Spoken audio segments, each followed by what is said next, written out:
For over a decade now, our nation has successfully redefined what marriage is.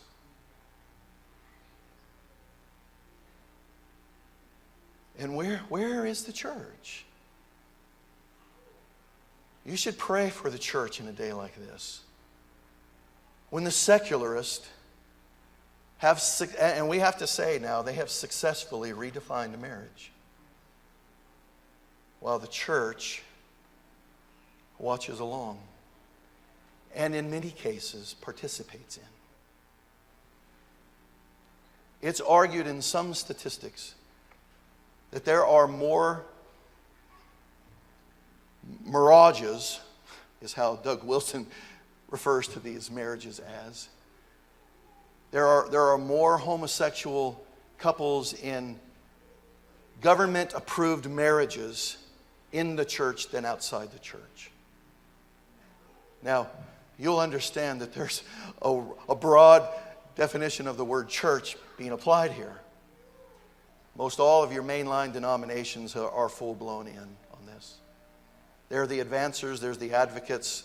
They're putting the homosexuals in the pulpit to instruct and to teach. So it makes sense that they would want to advance this for their own purposes, for their own benefit. But where's the faithful church at? Where's the church like the church in Colossae, where there is this advancing heresy in the culture, and the Apostle Paul recognizes them as saints and faithful? Oh, may God establish and keep established those kinds of churches even in days like this.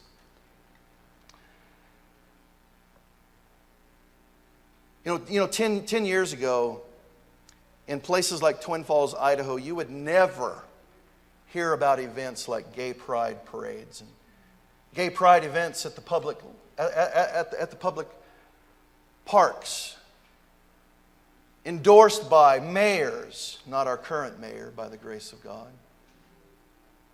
Events at the public library in the city of Twin Falls that would advance and advocate for a lifestyle that God calls an abomination.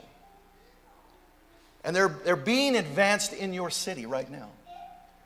We've just learned that for the second time, the public library of Twin Falls will conduct a gay pride presentation at the library. I mean, in other words, they're going to put books on the fronts of the shelves for our children when we go to the library that will advance an activity that is an abomination before God. The month of June, by the way, you will hear once again in the city of Twin Falls an advancement of gay pride. Now be sure of this. You and I have a great concern and a compassionate zeal for everyone in our city. But that also means that we do not leave them in their sin.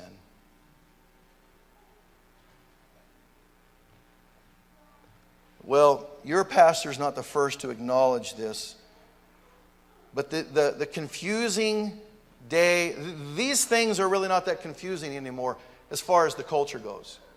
I mean, we've been murdering babies for 48 years. Nobody's confused on that.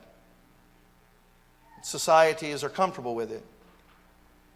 The advancement of gay mirages are advancing.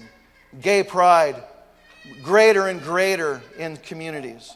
And what does the church do? We basically shrug a shoulder of, I don't know.